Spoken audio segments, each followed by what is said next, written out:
Students, in our today's lecture, myself Preet Pal from Computer Department, JPS Academy, Assam, will be covering session 8 of Unit 4 beta. That Unit 4 is of Part B. Session 8 heading is Accidents, Emergencies and Preventions. बच्चे. And this is the last session of the Unit 4 बच्चे. First of all, it is giving the intro to us. It's saying on workplaces में there can be multiple hazards. Multiple माने कई. Hazard means ऐसा source जिससे कुछ damage हो सकता है, हार्म हो सकता है to the human being or to any living being we can say, है ना. In living being animals also include. या प्रॉपर्टी लगा लो, जैसे बिल्डिंग्स हो गया, नेचर हो गया. भी एक ऐसा सोर्स जिससे कुछ डैमेज या हार्म होता है, that are known as hazard. तो कहते हैं वर्क प्लेसेस में कई तरह के हज़ार्ड्स हो सकते हैं या कई तरह के एक्सीडेंट्स या इमरजेंसीज हो सकती हैं जिसके कारण अफेक्ट पड़े ह्यूमन बीइंग की लाइफ में या प्रॉपर्टी पे, उसकी लाइफ पे या नेचर पे. In this session we will be talking regarding these hazards and what action should be perform in case they occur. अगर वो हो जाते हैं तो हम उनको कैसे डील करें बेटा. ठीक है. अब कोई भी प्रॉब्लम आ जाती है अनवांटेड, हमने तो यही करना है ना कि हम देखें कि हम how can we deal it, how can we come out of it बच्चे. अब है आपका next topic accidents and emergencies. बेटा this is all given on page 275. This session 8 is given on page 275 of Sumita Arora. Accidents and emergencies. Now बेटा accident और emergency होता क्या है. Accident is an unexpected event with negative consequences occurring without the intention of the one suffering the consequences. It's given in your book बच्चे. Accident एक ऐसा event है या ऐसी अक्रिंग है जो सोची भी नहीं गई थी, अनएक्सपेक्टेड. और इस इवेंट का रिजल्ट क्या होने वाला, कॉन्सिक्वेंसेज मीन्स रिजल्ट क्या होने वाला, negative. Means it is going to harm something और going to damage. And it comes या this event occur without the intention means कोई भी चाहता नहीं है या जो सफ़र कर रहा है उसकी कोई विश नहीं होती कि he or she should met with an accident, but it occurs on its own बच्चे. emergency means एक situation है जिसके आने से एकदम रिस्क आ जाता है, of life it can be और ऑफ एनी हार्म और डेंजर इट कैन बी. और उसको क्या चाहिए, रिक्वायर्ड इमीडिएट, उसी वक्त, urgent also we can say, उसी वक्त. इमीडिएट मीन्स उसी वक्त अटेंशन की ज़रूरत है जिससे हम उससे बाहर निकल सकें उस सिचुएशन से बेटा. एक्सीडेंट अनप्लैंड होता है, कोई प्लानिंग नहीं की गई है उसके लिए. एक अनवांटेड इवेंट है जिसे हम चाहते ही नहीं है. अब जैसे आपने ग्लास का जूस पकड़ा हुआ है, मान लो आपका हाथ ही इम्प्रॉपर वे में आपने मूवमेंट हो गई वन और द अदर वे, है ना. आप चाहते तो नहीं थे कि वो स्पिल हो जाए, आप कहीं गए हुए हैं एज अ गेस्ट और आपका हाथ इस तरह लगा टेबल पे, आप बात ही कर रहे थे एंड विदाउट इंटेंशन, है ना. आपकी कोई इंटेंशन थोड़ी थी उसको ग्लास को टेबल पे गिराने की, लेकिन हाथ इस तरह चला कि वो जूस का ग्लास नीचे गिर गया, मीन्स इन द टेबल पे गिर गया and the juice spelled on it, है ना. तो अनवांटेड इवेंट हो गया ना. And this can come under accident. It can also be something more serious. ये तो एक सिंपल सा है, कहते हैं एक सीरियस हो सकता है जैसे car crash on the road. फिर ये डील करें इमरजेंसी से, is when there is crisis like situation and which require immediate action. और जब हमें किसी ऐसा इवेंट जिसमें हमें कोई एक्शन लेने की ज़रूरत पड़ रही है, वो क्या होती है, इमरजेंसी. क्योंकि एक्सीडेंट में बेटा क्या है डिफरेंस इमरजेंसी और एक्सीडेंट में.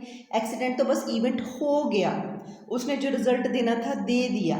लेकिन इमरजेंसी में क्या है कि एक हमारे पास सिचुएशन आ गई है जो रिस्की है और हमें उससे रेस्क्यू करना है. Is it okay. एक सिचुएशन है जो एकदम अटेंशन हमारी मांग रही है, वो किस में आ जाएगा आपका, इमरजेंसीज में. अब टाइप्स ऑफ एक्सीडेंट्स बेटा कई तरह के हैं होते हैं और अलग अलग जगह पे हो सकते हैं। तो इन्होंने प्लेसेस बता रखी हैं कि होम में हो सकता है, जहाँ हम जॉब कर रहे हैं, वर्क प्लेस में हो सकता है, किसी ओपन एरिया में हो सकता है, जैसे आप रोड पे जा रहे हैं या हम जा रहे हैं। इज इट ओके बेटा? So now the next page बेटा, दैट इज 276। अब ये one by one they are covering it. 276 page I am covering बच्चे। एक्सीडेंट होम में हो सकता है ना। Accident at home can happen due to variety of reasons, no doubt, कई रीजंस हो सकती हैं। मोस्ट कॉमन क्या है, जैसे फॉलिंग ऑब्जेक्ट, कोई ऑब्जेक्ट हमारे ऊपर गिर गया। Trips and falls, trips means है तो लेवल ग्राउंड लेकिन कोई इम्बैलेंस हुआ जिसके कारण हम गिर गए। ब्रशेस, कई बार होता है ना साइकिल से जैसे हम लोग चला रहे हैं गिर गए, लेकिन चोट भी, जैसे हम कहते हैं कि रेडिश हो जाना स्किन के ऊपर, that is known as bruises. Sprain means किसी तरह का दर्द एकदम उठ जाना बॉडी पार्ट में, किसी तरह का कट लग जाना जैसे नाइफ से, बर्न हो जाना। Is it okay? जैसे कैंडल के साथ ही आप जला रहे थे बट बर्न टुक प्लेस, या सांस रुक जाना, चॉकिंग हो जाना। Poisoning due to the expired medicine, ऐसी मेडिसिन ले लिए जिसमें उसकी डेट एक्सपायर्ड थी। ओके, तो वेरियस, ब्रोकन ग्लास है, it might be glass broken है, आपने हाथ में पकड़ लिया इन इम्प्रॉपर वे, तो तब भी आपको चोट लग सकती है। सो और ये तो हो गए होम के एक्सीडेंट्स। वर्क प्लेस में कैसे होता है, वहाँ पे भी हम स्लिप और फॉल कर सकते हैं। मान लो केले का छिलका ही है वहाँ पे गिरा हुआ है, या कुछ ऐसा सोल्यूशन गिरा हुआ है, हम मूव कर रहे हैं और हम गिर जाएं, ठीक है, कोई हम ऐसा लिफ्ट करने लगे जो बहुत हैवी था, हो सकता है डिस्क में प्रॉब्लम हो जाए, किसी तरह का शॉक लग जाए इलेक्ट्रिसिटी से, या इलेक्ट्रिक सॉकेट शॉक्ड हो जाए एकदम। तो केमिकल एक्सीडेंट हो सकता है, जैसे कोई हार्मफुल गैस रिलीज होना, या किसी चीज़ को आग लग जाना, fire accident it can be, है ना। अब एक्सीडेंट ओपन में भी हो जाता है, जैसे रोड एक्सीडेंट हो गए, मोटर व्हीकल एक्सीडेंट हो गए, या एकदम बिल्डिंग कोलैप्स हो जाना। कई बार आपने देखा होगा कि पुल ही गिर गया, है ना, तो वो भी एक तरह का एक्सीडेंट है। अब different type of emergencies also they are discussing it. Blizzard, ये तब उसको कहा जाता है जब बहुत ज़्यादा स्ट्रॉन्ग विंड आती है, it moves very fastly around 56 kilometre per hour, तो वो क्या हो जाएगा, ब्लिजर्ड हम इसको कहते हैं। या कोई गैस रिलीज़ हो जाना जिससे सिचुएशन ख़राब हो जाए, जैसे भोपाल गैस ट्रेजेडी में हमने पिछले चैप्टर में पढ़ा था। या कोई डैम है उसका फेलियर हो जाना। डैम किस लिए बनाया जाता है, पानी को रोकने के लिए, उससे इलेक्ट्रिसिटी जनरेट करने के लिए, या उस वाटर को यूज़ फर्दर करने के लिए, इरिगेशन वगैरह के लिए, या फ्लड को रोकने के लिए। लेकिन उसका मान लो डैम का ही फेलियर हो गया, इतना वाटर था उसके जो उसने रोका हुआ था, अगर कुछ प्रॉब्लम हो जाती तो देखो what the consequences is going to be there. Drought होना मीन्स सूखा पड़ जाना, जैसे बारिश ना होना, ठीक है। Earthquake like shaking of the अर्थ।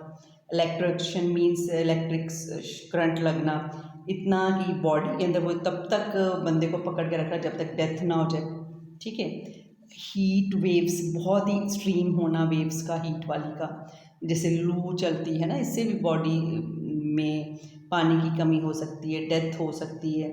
जैसे फायर, एकदम किसी चीज़ को लग जाना, है ना, मेजर फायर ब्रेकआउट, उससे काफ़ी नुकसान हो सकता है। फ्लड आ जाना मीन्स बहुत ही पानी आ जाना।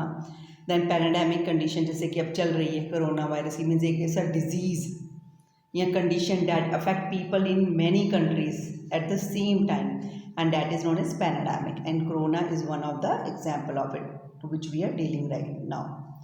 फिर नेक्स्ट पेज पे ये लोग कवर कर रहे हैं 277 पे बेटा, डैट इसी के फर्दर पार्ट्स, जैसे पॉइजनिंग, हम बाय मिस्टेक जैसे इनटेक ऑफ पॉइजनस, अब देखो accidental intake of poisonous element पता तो नहीं है, लेकिन कुछ ऐसा पी लेना सोच कर कुछ, ठीक है। रेडियो एक्टिव रिलीज, अब एक्सीडेंटल रिलीज ऑफ कुछ गैसेस हो जाना, radio waves, radio active gases की। Then that is a terrorist attack, आतंकवादियों का अटैक हो जाना, ये भी क्या एक तरह से इमरजेंसी का कॉल आ जाता है। अब थंडर स्टॉर्म, जब बिजली भी कड़कती है, साथ में बहुत हैवी बारिश हो रही है, तो उसे क्या बोला जाता है, थंडर स्टॉर्म। फिर देन इज़ योर टोरेंटोज, मीन जब जो हवा है गोलाई में एकदम नीचे से उठकर ऊपर तक जा रही है क्लाउड्स की तरफ, तो डैट इज़ नोन एज टोरेंटोज। ये सब किसके एग्जाम्पल से, इमरजेंसी की। फिर आगे ये लोग डील कर रहे हैं how to handle the accidents if it occurs. अब जैसे घर में हो जाता है तो फर्स्ट एड होना चाहिए, अगर मेजर एक्सीडेंट है तो एम्बुलेंस को कॉल करना चाहिए और जल्दी से जल्दी उसको मेडिकल असिस्टेंस देनी चाहिए जिसको भी प्रॉब्लम है। फिर बेटा अभी कहते हैं 3 P's हैं हैंडलिंग एक्सीडेंट के। Preserve the life, main goal क्या है, पर्सन को अलाइव रखना, है ना, भी हमारे दिमाग में है, और कोई और उसको इंजरी ना हो उसको बचा के रखना और उसको रिकवरी करने की कोशिश करना, प्रमोट द रिकवरी। जैसे अब उसको जो भी प्रॉब्लम है, किसी पर्सन को घर पे हो जाती है, इसको फर्स्ट एड दो, फिर देखो कि इसको ज़्यादा ब्लीडिंग वगैरह ना, उसको कवर कर लो अगर मान लो ब्लीडिंग हो रही है, फिर डॉक्टर के पास लेके जाओ, तो that is promote for recovery, उसको मेडिसिन दिलवाना। अब पहले हमने होम पे किया, अब वर्क प्लेस में भी हम हैंडल कैसे करेंगे एक्सीडेंट वगैरह अगर हो जाता है, तो कहते हैं take any action required to deal with the immediate risk. उस हिसाब से एक्शन लेना चाहिए जिस हिसाब से कोई इवेंट अकर हो रहा है, ठीक है। फर्स्ट एड दो उसको, अगर फायर हो गई तो उसको put out the fire, isolate करो पर्सन को डेंजर से, ठीक है। एरिया को फेंस कर दो, ठीक है, कोई चीज़ आगे फर्दर जैसे आग वगैरह ना पहुँचे, आगे ना बढ़े। Assess the amount and kind of investigation needed. अब देखो उस पर्टिकुलर कंडीशन को देखते हुए देखो कि इन्वेस्टिगेशन की और फर्दर इसमें कितनी ज़रूरत है। If you have to disturb the site, take photographs and measurements first. Means अगर हमें देखो बेटा कोई एक्सीडेंट तो हो गया, इमरजेंसी हो गई एक्सीडेंट, कि फर्दर इस तरह का ना कोई प्रॉब्लम हो तो हम उसको हैंडल कर सकें प्रॉपरली, तो या किस तरह हुआ ये एक्सीडेंट, तो हमें फ़ोटोग्राफ्स वगैरह लेनी चाहिए, प्रॉपर मेजरमेंट लेनी चाहिए, ठीक है। फोटोग्राफ्स वगैरह लेते हो कि आपको कोई प्रॉब्लम ना हो जाए या किस पर्सन को ना हो जाए जो ले रहे हैं। इन्वेस्टिगेट करना चाहिए इस केस को, why this particular thing happen, take steps to stop something similar happening again, क्योंकि देखो इन्वेस्टिगेशन इसलिए हो रही है कि फर्दर ना हो सके सेम मिस हैपनिंग या किसी को कोई हार्म ना हो सके। And also look at near Mrs and property damage, देखो कि प्रॉपर्टी को कितना डैमेज हो गया है। Often it is only by chance, देखो होता तो चांस है, ये कोई भी नहीं करता, हो सकता है कोई प्रॉपर्टी अगर हम थोड़ी देर और ना देखें तो और ज़्यादा डैमेज हो जाए, क्योंकि हो सकता है फायर पहुंच चुकी है या आपने रोक ली है या कुछ ऐसा एक्सप्लोजन पड़ा है, अगर वहाँ तक चीज़ पहुँच गई है, आग पहुँच गई है, तो हो सकता है वो भी बर्स्ट हो जाए, तो उसको रिमूव करने की कोशिश करना उस जगह से, तो रोकने की कोशिश करना फर्दर कोई एक्सीडेंट ना हो सके। अब list for post accident investigation, accident के बाद सारी इन्वेस्टिगेशन क्या है, डिटेल लो इंजर्ड पर्सन की, उसको क्या डैमेज हुआ, क्या लॉस हुआ, what was the worst would happen, could it happen again, क्या क्या उसको प्रॉब्लम हुई, कितनी सिचुएशन या कितनी डैमेज थिंग हुई और कितना हो सकता था, ठीक है। कुड इट हैपन, क्या दोबारा से हो सकता है ये, क्योंकि हमने इसको रोकना है, उसको चेक करना है कि ये फर्दर हो सकता है, अगर हो सकता है तो क्या ऐसी सिचुएशंस या कुछ ऐसे हम मेजरमेंट लें कि हम उस चीज़ से दोबारा ये ना करो, हम उससे बच सकें बेटा। फिर on the next page they are covering with the same topic, that is on 278, कहते हैं what exactly happen, try to find out where did happen, when did it happen, where the standards in place for premises plant, जब हुआ आकर वो कौन सी जगह थी, लोग कौन काम कर रहे थे, कौन सा टाइम था, क्या लोग ट्रेंड थे उस चीज़ को हैंडल करने के लिए या नहीं, ठीक है, उस टाइम क्या काम चल रहा था, कौन सा टाइम था, क्या इससे पहले भी ये हुआ है या नहीं हुआ, अगर हुआ है तो उसको हैंडल क्यों नहीं किया गया, ठीक है, पूरा डिटेल में जाना चाहिए जिससे हम उसको फर्दर रोक सकें। अब रोड पे मान लो एक्सीडेंट हो जाता है, उसको हैंडल करने के लिए क्या है, हमें जो भी जिसके साथ प्रॉब्लम है उसको स्टेशनरी रखना चाहिए, उसको हिलाना नहीं जाता चाहिए, उसकी लाइफ बचाने की कोशिश करनी चाहिए। अगर फायर लग गई है मान लो कोई किसी तरह, तो उसको रोक, फायर को बंद करने की कोशिश करनी चाहिए, बुझाने की कोशिश करनी चाहिए कि जिससे कोई अदर कोई इमरजेंसी ना आ जाए, ठीक है। इमीडिएट फर्स्ट एड देना चाहिए, और इसलिए क्योंकि और ब्लड ना लॉस हो उस पर्सन का, और कंफर्टेबल उसको फील करवाओ इंजर्ड पर्सन को। एंड अब ये अलग अलग नंबर दे रखे हैं बेटा, 112, 102, 108, they are saying it about 100 number is there. तो कहते हैं बेटा कि अगर कोई इमरजेंसी कॉल आ जाती है, make a call on 112, police को कॉल करना है 100 पे करो, योर एम्बुलेंस, फायर ब्रिगेड का 101, एम्बुलेंस मंगवानी 102, है ना, we should make a call to them so that the injured person is given the proper first aid first of all, और जो भी इसको मेडिकल रिक्वायरमेंट है, मेडिकल असिस्टेंट है, उसको try to provide him as soon as possible बेटा। अब कहते हैं कि ये एक्सीडेंट की बात हुई, अब एमरजेंसीज जैसे हो जाती हैं बेटा, अब इसको कैसे हैंडल करना है। अब कहते हैं special procedures are necessary for emergency. Emergency के लिए अगर हो जाती है तो उसके लिए स्पेशल प्रोसीजर होना चाहिए। कोई सीरियस इंजरीज हो जाती, एक्सप्लोजन हो जाना, तो पहले से प्रिपेयर्ड होना चाहिए हम लोगों को कि अगर इस तरह की अकरिंग होती है then how to handle the things. क्योंकि एक्सीडेंट तो अनएक्सपेक्टेड इवेंट है, कोई भी हो सकता है। ये है कि हम घर में फर्स्ट एड रख सकते हैं बॉक्स, है ना, या अपने साथ लेकर कैरी कर सकते हैं। लेकिन अगर कोई इमरजेंसीज ऐसे आ सकती हैं, जैसे बाल में ही ले लो हुआ, तो मीन्स हम उस चीज़ों को रोक भी सकते हैं ना, कई चीज़ों को। तो कहते हैं हमें पहले प्रोसेस एक फॉलो करना चाहिए। कंसिडर व्हाट माइट हैपन, पहले सोच के चलो कि क्या हो सकता है, और अलार्म होना चाहिए अगर कोई सिचुएशन हो जाती है। हमें हर टाइम का ध्यान रखना है, क्योंकि जो भी इमरजेंसी हमें पूछ कर थोड़ी आएगी, वो दिन भी हो सकता है, रात भी हो सकता है लोग ड्यूटी पे हों, हो सकता है ना हो, वीकेंड हो या कोई हॉलीडे हो, है ना।